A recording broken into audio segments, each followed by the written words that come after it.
이 시간 혼돈의 시대를 이기는 유일한 돌파구, 혼돈의 시대를 이기는 유일한 돌파구라는 제목으로 말씀을 나누도록 하겠습니다. 우리 서로 인사 한번 하겠습니다. 잘 오셨습니다. 축복합니다. 라고 인사하겠습니다. 예.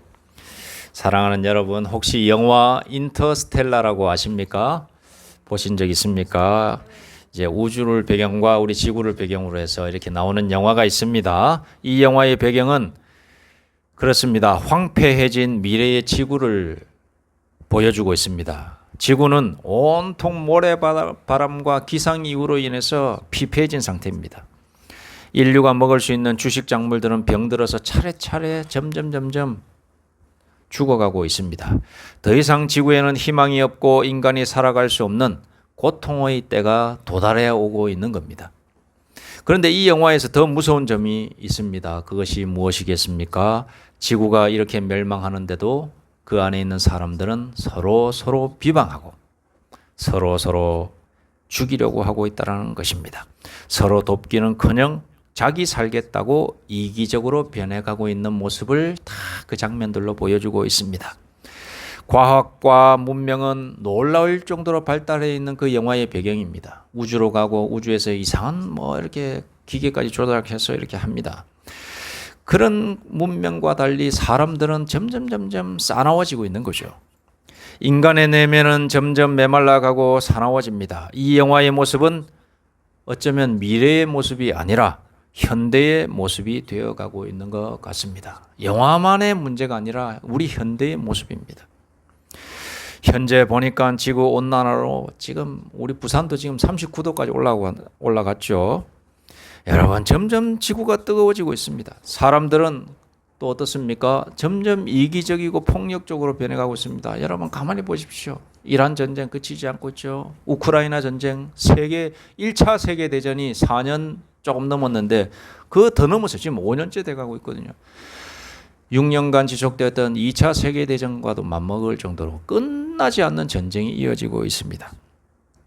사람들은 더 이기적으로 더 폭력적으로 변해가고 있음을 보고 있는 것입니다. 이러한 현재의 우리의 상황 속에서 오늘의 말씀이 굉장히 큰 의미로 우리에게 다가오고 있습니다. 디모데후서 3장 1절에서 사도 바울은 우리에게 이렇게 엄중하게 말을 하고 있습니다. 3장 1절, 너는 이것을 알라, 말세에 고통하는 때가 이르라, 이렇게 말을 하고 있습니다. 사도 바울이 디모데에게 편지를 썼습니다.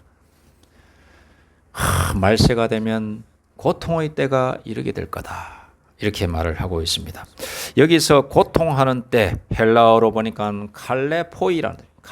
이 칼레포이란 뭐냐? 단순히 경제적 불황이나 질병으로 인한 고통만을 의미하지 않습니다. 이 칼레포이는 어떤 단어를 품고 있느냐? 견디기 끔찍스럽고 사나우며 타락한 인간성 때문에 서로가 서로를 찌르고 괴롭게 만드는 영적 도덕적 고통의 시대를 뜻하는 단어가 바로 칼레포이라는 단어예요. 말세에 고통하는 때가 이르러, 영적으로, 세상적으로, 경제적으로 모든 것이 망가진 상태의 그런 상황을 가리켜서 이 고통하는 때라고 이렇게 표현을 하고 있는 것입니다. 바울은 이어서 그 고통의 실체를 낱낱이 파헤치고 있죠. 2절부터 쭉 말을 하고 있습니다. 자, 여러분, 자기를 사랑하고 돈을 사랑하고 교만하며 부모를 거역하고 무정하며 쾌락을 사랑하기를 하나님보다 더 사랑하는 세상이 온다라고 말을 하고 있습니다. 여러분, 이렇게 말을 하고 있는데 놀랍지 않습니까? 이거 오늘날 사람들의 모습과 비교하면 거의 흡사하게 표현하고 있는 겁니다. 이 성경 구절은 2000년 전에 글이지만 마치 오늘날 21세기 현대를 엑스레이로 찍어놓은 것처럼 훤히 들여다보고 하는 말 같습니다. 우리는 지금 물질이 풍요로워졌음에도 불구하고, 그리고 과학 문명이 점점 발달하고 있음에도 불구하고 그 어느 때보다 깊은 영적 고독과 마음의 병을 앓는 시대가 되어가고 있는 거예요. 즉 말세의 고통 속에서 살아가고 있다 해도 과언이 아닌 것입니다. 그렇다면 여러분, 이 암울하고 이기적인 고통의 시대를 살아가는 우리는 과연 어디서 소망을 얻어야 되겠습니까? 우리의 유일한 돌파구, 우리의 유일한 소망은 무엇이어야 되겠습니까? 먼저 오늘 말씀을 통해서 이 현 세대와 그리고 우리 교회를 향해서 뭐라고 말씀하고 계신지 현재의 상황을 한번 진단해 보기를 원합니다. 먼저 2절과 4절에 보니까는 말세의 고통의 때에 이러할 것이다 라고 이렇게 표현이 되고 있습니다. 그리고 이 문제들의 가장 근본이 되는 문제, 핵심 두 가지를 말을 하고 있습니다. 그것은 무엇이냐? 자기를 사랑하는 것이고 다음으로 돈을 사랑하는 것 때문에 이렇게 되었다라고 말을 하는 것입니다. 자, 한번 다 같이 한번 보겠습니다. 제가 읽어드리겠습니다. 사람들이 자기를 사랑하며 돈을 사랑하며 자랑하며 교만하며 비방하며 부모를 거역하며 감사하지 아니하며 거룩하지 아니하며 무정하며 원통함을 풀지 아니하며 모함하며 절제하지 못하며 사나우며 선한 것을 좋아하지 아니하며 배신하며 조급하며 자만하며 쾌락을 사랑하기를 하나님 사랑하는 것보다 더하며. 여러분, 핵심은 그것입니다. 요약은 그것입니다. 자기를 사랑한다는 거예요. 결론적으로. 그리고 돈을 사랑한다는 겁니다. 여러분, 인간은 원래 어떻게 하나님으로부터 창조되었냐면 하나님을 사랑하게끔 창조되었습니다. 원래는 하나님께서 우리를 처음에 천지 창조하실 때에 우리 사람과 남자와 여자를 창조하셨는데 그때 그 처음 창조했을 때 어떻게 만들어 놓으셨냐면 하나님을 사랑하게끔 만들어 놨어요. 첫 창조물은. 그리고 자기 외에 다른 사람, 즉 이웃을 사랑하게끔 만들어 놨어요. 그렇게 창조된 존재입니다. 그런데 죄가 세상에 들어온 이후에 왜 죄를 짓게 했느냐 이런 질문들 다 차치하고 결론적으로 말씀드리면 남자와 여자가 아담과 하와가 있었는데 이 둘이 하나님께 죄를 지었어요. 그런 사실만 기록된 게 성경책이거든요. 성경책은 왜 죄를 지었는지, 왜 거기다 선악과를 놓았는지, 왜 하나님께서는 능력이 없으셔서 그럼 그 죄를 짓는지 몰랐느냐 이런 질문들까지는 질문에 대한 답은 성경에 없어요. 왜냐? 성경은 어떤 책이냐면 그러한 질문, 우리 사람이 궁금해하는 난해한 질문들까지 꼬치꼬치 다 해서 답을 주는 책이 아니라 우리에게 구원에 합당한 은혜를 받기에 충만한 책으로서 만들어 놓으신 책이기 때문에. 무슨 말인가 아시겠죠? 성경책은 자질구레한 우리 인간적인 측면에서의 그런 의문들을 다 풀어주는 책이 아니라 우리가 구원받기에 합당할 정도의 기록만이 있는 책이 바로 성경책이다 이 말이에요. 그래서 오해 없으시기 바랍니다. 왜 성경에는 그런 내용들, 우리가 궁금해하는 내용들 안 나오는가라고 할 수가 없는 거예요. 그런 것들은 은혜를 받은 목사님이나 아니면은 경건한 그리스도인들에게 찾아가서 한번 질문을 하고 답을 얻는 것. 그 정도에서 그래서 경건하게 성경 말씀을 통해서 유추되는 답을 얻을 수는 있을지언정 100% 맞는 답은 얻을 수 없다는 사실 정도는 알아야 됩니다. 여러분 어찌되었든 하나님께서는 우리를 선하게 창조하셨고 그러나 선하게 창조된 남자와 여자 아담과 하와가 죄를 짓고 말았다는 거예요. 그 죄로 말미암아 하나님을 사랑하는 것으로 창조되었는데 하나님을 사랑하지 않게 되어버렸어요. 죄가 들어오면 하나님을 사랑하지 않아요. 그리고 이웃을 사랑하지 않게 되어버리는 거예요. 이게 죄의 대가인 것입니다. 이 사랑의 방향이 완전히 비틀어져 버렸어요. 죄 때문에 비틀어져 버렸다는 거예요. 하나님을 향해야 할 중심이 어디로 향하게 되느냐? 하나님을 바라보며 하나님 찬양하며 하나님 감사합니다라고 고백해야 될 이 신앙 고백이 이제 자기 자신 셀프에게로 돌아오는 거예요. 나를 사랑하게 되는 거예요. 그리고 나를 사랑하는 것의 핵심은 뭐냐? 돈을 사랑하는 거예요. 돈이 있어야 나 자신을 사랑할 수 있다라는 생각으로 귀결되거든요. 나 중심적인 삶은 필연적으로 주변 사람들을 타자로 만들고 도구화합니다. 내가 제일 소중하고 내 기쁨이 우선인데 왜 네가 나를 힘들게 하느냐라고 삿대질하기도 합니다. 심지어는 부모를 거역하고 무정하게 되며 원통함을 풀지 않고 남을 헐뜯고 배신하게 됩니다. 우리나라 속담에 그런 속담이 있지 않습니까? 사촌이 땅을 사면 배가 아프다. 이게 우리의 죄성으로 인한 그런 표현법. 우리의 죄가 있기 때문에 그런 마음이 생기는 겁니다. 물론 안 그런 부드러운 마음, 좋은 마음을 가진 사람들도 있지만은 대부분은 나 아닌 다른 사람이 잘 되면 배가 아픈 게 우리의 현실이다 이 말씀입니다. 이것이 왜 그러냐? 우리에게 죄가 들어와 있기 때문에 그렇다는 거예요. 그리고 이 자기 사랑의 화신이 바로 돈 사랑으로 나타난다고 말씀드렸죠. 돈 사랑입니다. 돈이 나의 안전판이요. 자, 돈이 많으면 어떻게 되겠죠? 하나님 없어도 되는 거예요. 오늘날 젊은이들이 점점 하나님을 안 믿는 것은 내가 보기엔 돈을 더 사랑함이 더 극심해지기 때문에 하나님을 사랑하지 않게 되는 것 같습니다. 돈이 최고인데, 돈이 많으면 최고인데 하나님이 무슨 소용이냐, 하나님을 왜 믿느냐 이렇게 되는 거예요.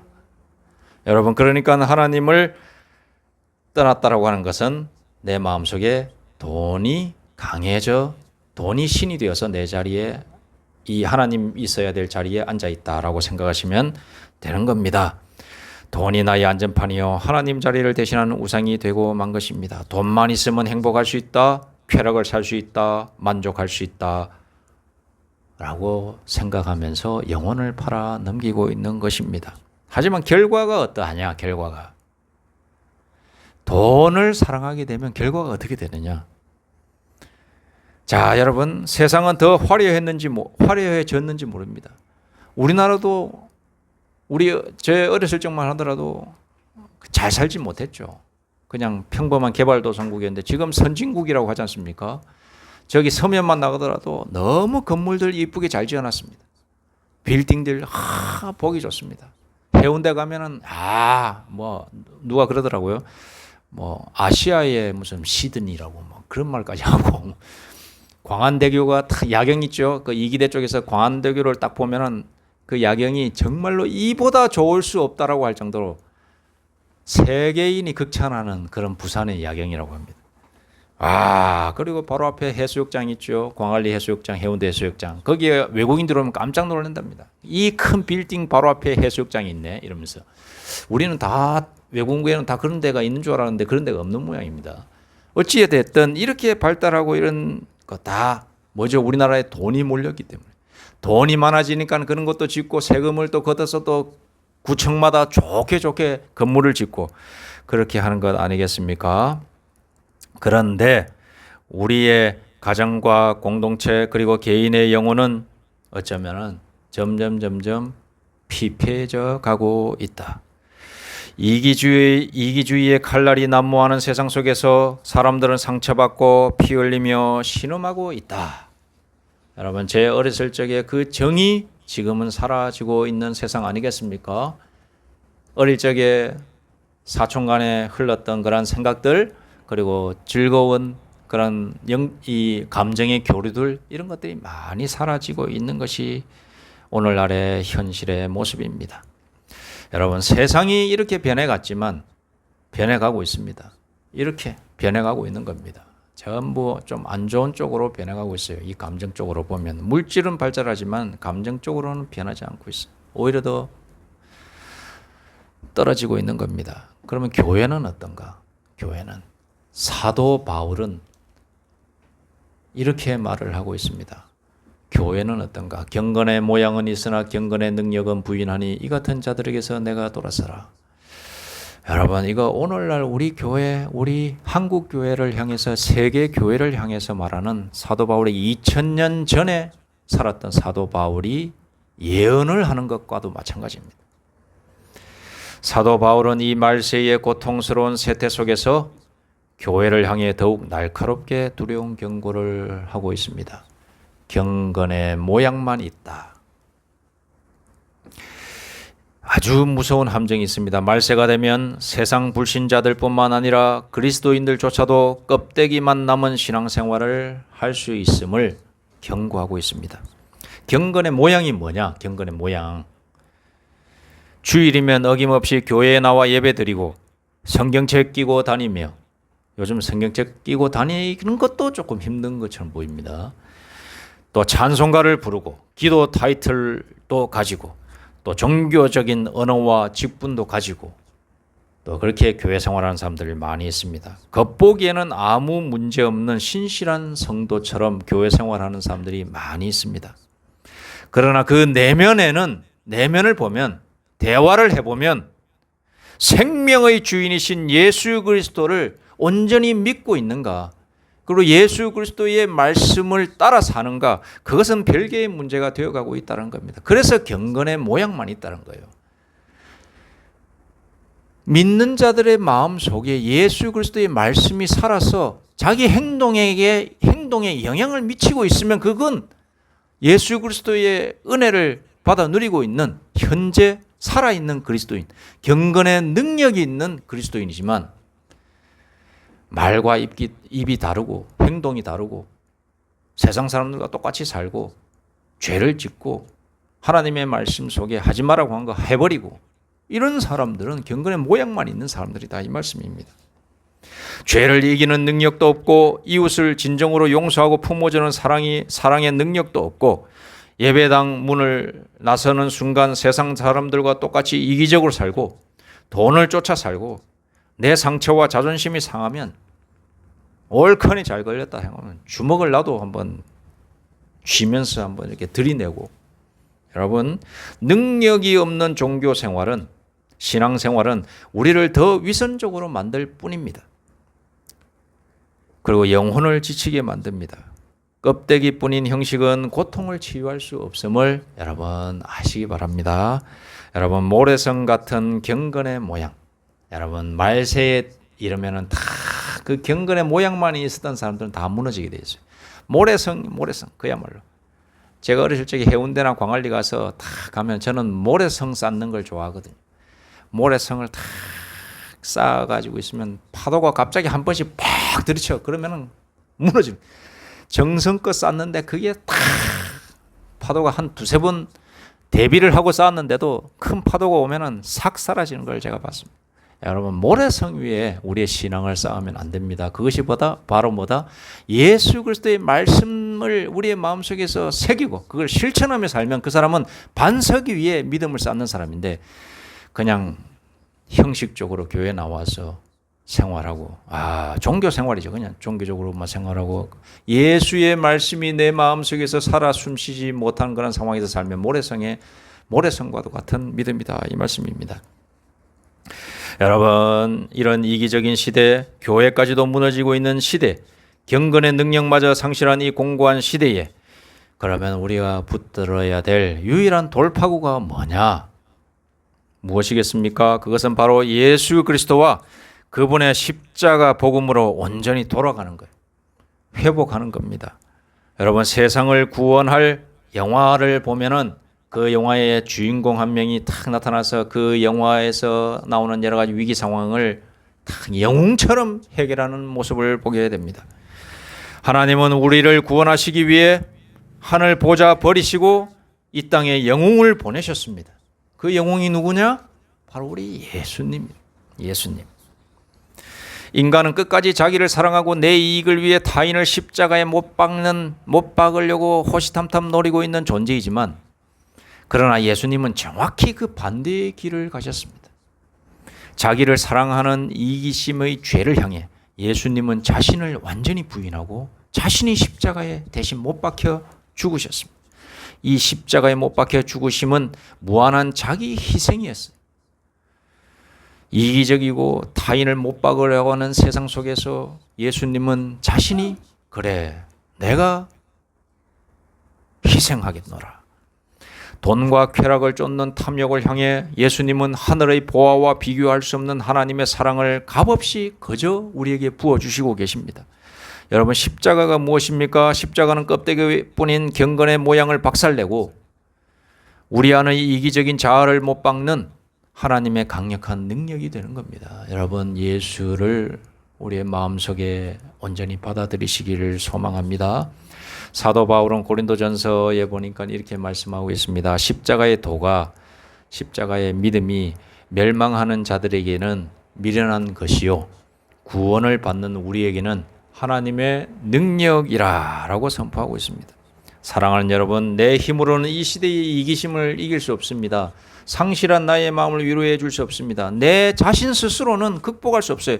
좋은 책 읽고 좋은 말 듣고 좋은 영화 보고 뭐 좋은 소설 읽고 좋은 책 읽고 양서를 읽어도 그것이 완전하지는 않습니다. 우리의 마음에 진정한 평화와 평안을 주시는 길은 오직 예수를 믿고 그분의 말씀대로 사는 길밖에 없다는 사실을 여러분 믿으시기 바랍니다.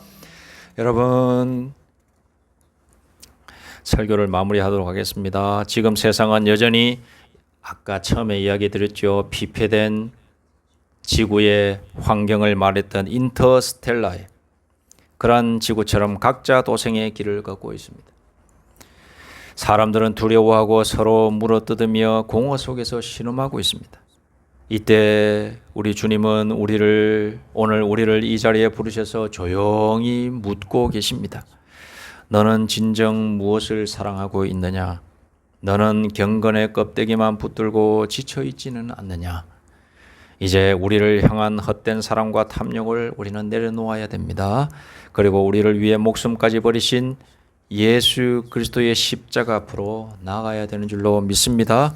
말세의 고통은 깊어지지만 우리 안에 계신 예수 그리스도의 능력은 그 어떤 고통보다 큰 줄로 여러분 믿으시기 바랍니다.